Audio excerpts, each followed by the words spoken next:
Dakle? Ne, dragi, još ništa. Još nema jaja. Takve stvari traju, dragi. Mila, pazi, da ne istekne vijek trajanja. Ne volim takve šale, dragi. Pričaj mi o nečem drugom. A vidi ovo.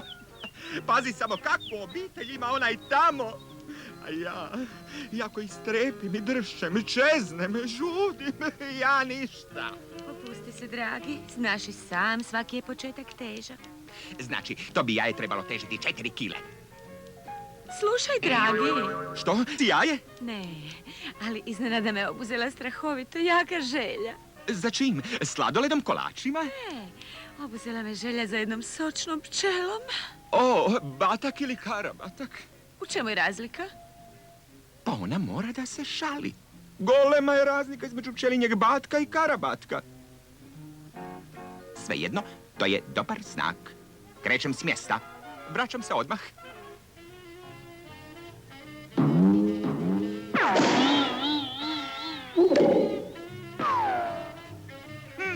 Pazi samo, sad te imam, kopljaniće mali.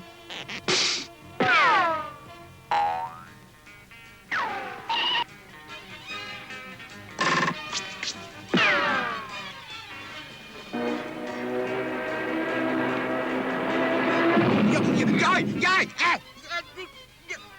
Nijedan ždral koji imalo drži do sebe nikada ne dopušta takve stvari.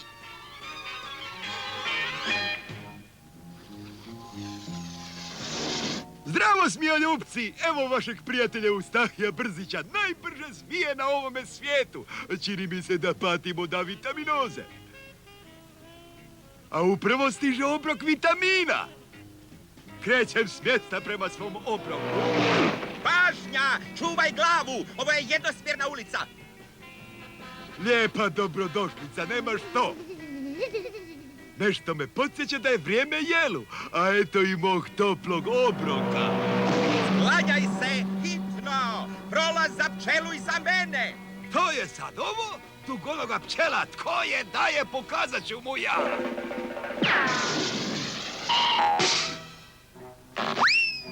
Da se nisi usudio da je progutaš. Baci to, iskašli. Nitko neće ništa otimati od mojih malih plavih ustašica.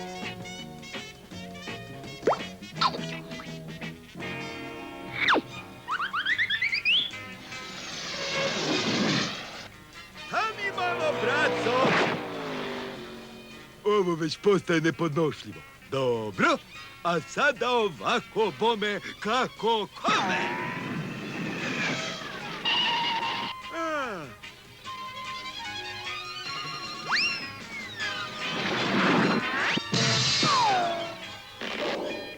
Statistički, svatko može imati loš dan. Pusti ovu pčelu!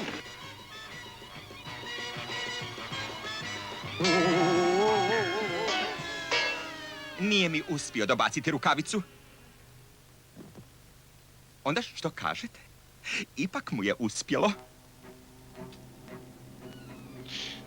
Svatko to zna! I nije li tako? Njemu nimalo neće biti lako!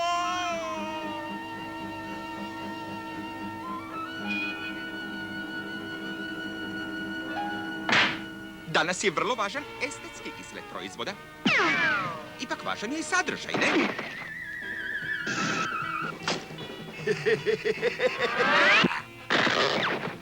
Tko se zadnji smije, najslađe se smije. Primjećuje se da se još uvijek smijem.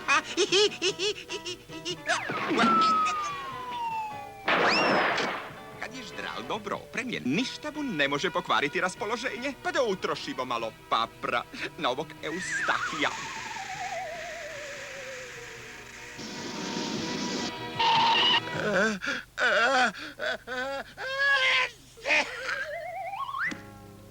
Stiže pčelica za moju ljubljenu. Ah, ti. Pa u kutiji nema ničeg osim neke poruke. Ruže su crvene, tajne su skrivene, ponekad u samoći sjeti se mene. Ova bezobrazna pčela ovaj je put, ali stvarno pretjerala. No kad ulovim tog bestidnog proizvođača meda, pa kad joj kao prvo zavrnem... Dosta!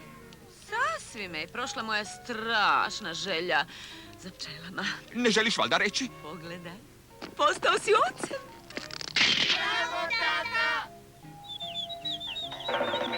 Izgleda da bi mi bilo bolje da sam poslušao što su mi govorili u ptičjem savjetovalištu.